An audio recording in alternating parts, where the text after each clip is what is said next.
How to view all apps you have previously downloaded or purchased from App Store on the iPhone 16 series. First, let's go back to the home screen by swiping up at the bottom of the screen. Now on the home screen, if you have an App Store icon, you can touch and hold onto that. And then you can tap on Purchased. And then tap on your account, so My Apps.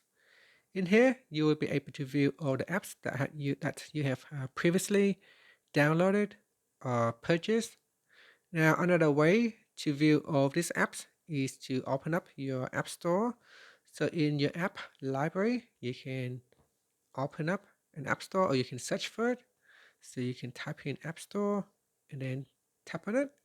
In here, you can tap on the apps button at the bottom. And in apps, you can tap on your icon and then tap on apps. And again, choose your account. And from here, you'll be able to view all the apps that you have previously downloaded or purchased from App Store. And that's it. Finally, you can swipe up to go back to the home screen. Thank you for watching this video. Please like and subscribe to my channel for more videos.